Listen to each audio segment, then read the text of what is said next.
Have you ever felt guilty for wanting to change your life because you didn't want to let others down, only to realize deep down that the only one you were letting down all along is you?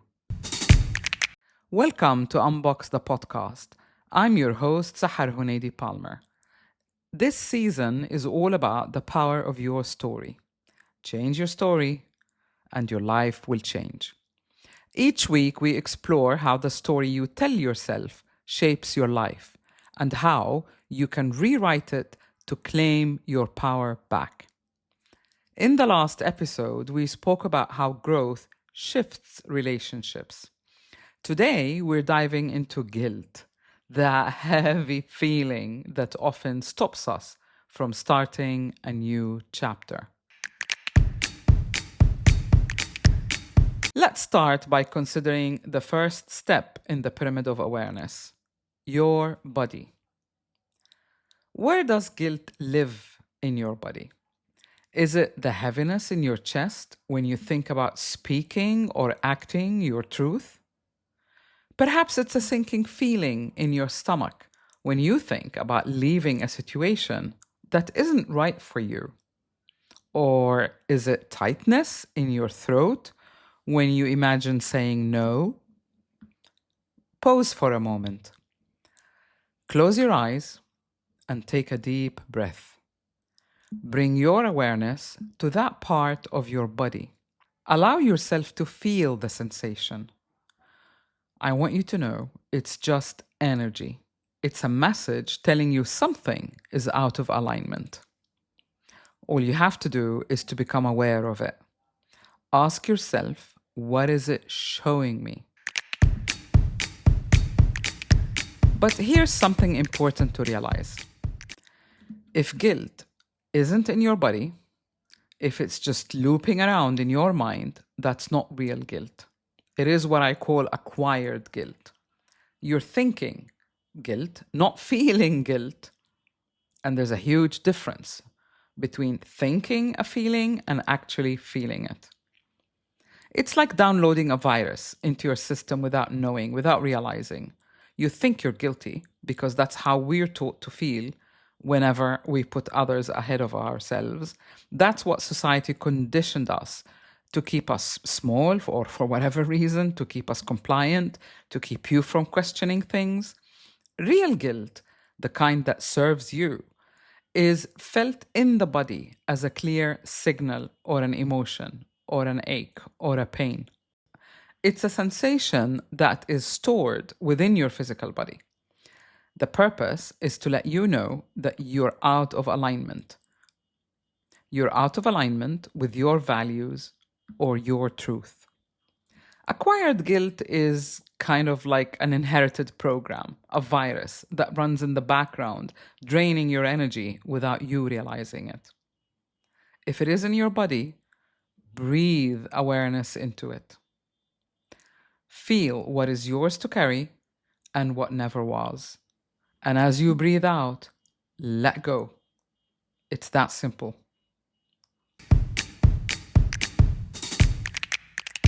The second dimension of awareness is emotions. Remember that emotions is energy in motion.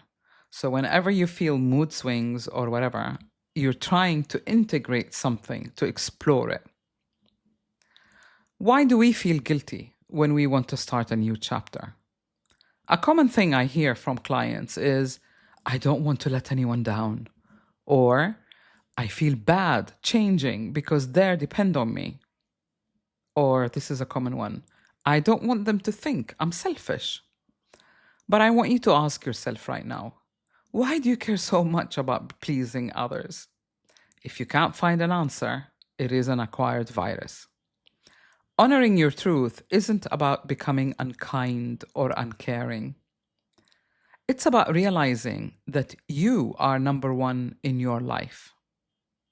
It's about realizing that you don't abandon yourself at the expense of pleasing others.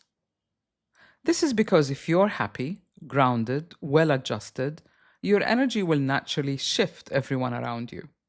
It's called resonance. But when you abandon yourself to keep others comfortable, you end up feeling resentful, drained, disconnected from who you truly are. And this feeling of dis-ease or this state of dis-ease is truly the root cause of all dis-ease or illness. Here's the truth. Self-abandonment is not kindness. So the number one person you need to be kind to is you. Often, guilt masks self-abandonment. You think you're being good by staying small, by holding back, by not speaking up.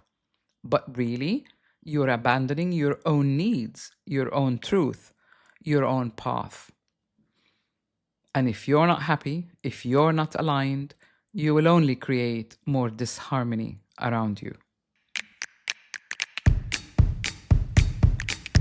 The next step on the pyramid of awareness is the mind. Remember that acquired virus that loops around as a thought in your head?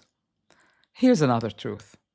Analysis is sometimes paralysis. You can analyze all you want. You can think about every scenario, every option. You can wonder about what everyone will think, but none of it is going to take you anywhere. Only taking an action does. Because life is interactive. When you act, life, people in it respond. You get feedback. You can pivot, refine, or adjust. You deal the hand that you've been dealt. And you build from wherever you are at any one moment. Life is like a dance partner. When you move, it moves with you. It's not about finding the ideal step. It's about moving in order to find your rhythm.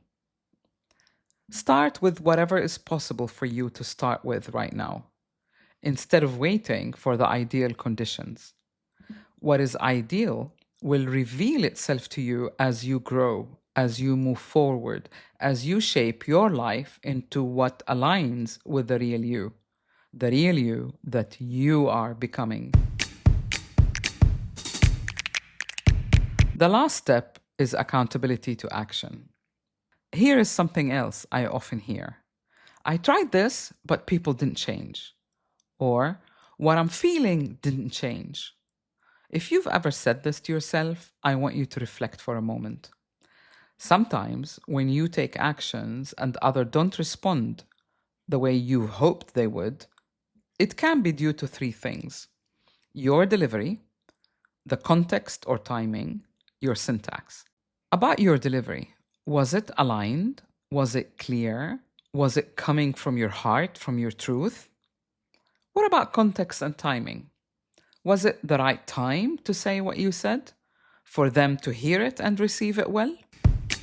And finally, your syntax. Were your words simple, direct, firm, loving, or were they masked with fear, frustration, and resentment? If what you communicated is coming from the heart, it will reach their heart.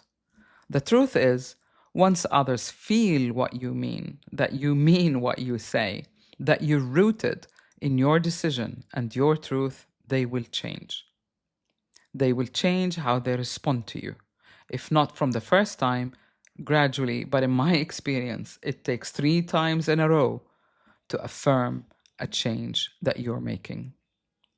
What can also happen is that both of you would realize that it's time to go separate ways. It's time for you to leave the partner or leave the job or leave whomever you're feeling guilty about. And that's okay too, so long as it's coming from both of your hearts, which is why it's important to always communicate from the now, from your heart, without dredging the past. Don't get stuck in blaming others because you feel guilty or disappointed that they didn't change. Often, the most difficult thing to face is you, your truth, and the consequences of your choices. When you honor your truth, you're ready, and they feel it. No need for playing games. If you keep complaining about your situation, but take no aligned action, then nothing will change. Complaining only asserts your victimhood and keeps you stuck in the same story. Here's a client example. I had a client who felt so guilty for not leaving her corporate job any sooner. She would say, I've ruined my life. I've missed my destiny. I should have done this years ago. But within weeks of actually acting on her truth and letting go, her creativity returned. Her energy lifted. New opportunities flowed her way. She realized she hadn't missed her destiny. It only took her a long time to find the exit. Her destiny was waiting for her to show up fully. So ask yourself, where am I holding back? So ask yourself, where am I holding back from starting a new chapter because of guilt? What's more painful, feeling guilty about letting others down or abandoning myself? Am I analyzing too much that I've become paralyzed? And finally, what is the smallest action I can take today to start building from where I am? Destiny isn't something you miss. Destiny is the unfolding of the real you to living a fulfilled life in every moment you choose to act in alignment with your truth. So trust yourself. Go ahead, rewrite your story, reclaim your power. If you'd like to continue self-discovery and receive members-only updates, offers, and grounded guidance to support your path, please sign up to my newsletter at my website, saharhunaidi.com. Check out my new section, Online Growth, which is a hub of resources to help you unbox the real you. I'll leave the link in the notes. Thank you for listening to Unbox the podcast. Please remember to subscribe and you'll never miss an episode. Take care for now and see you next week.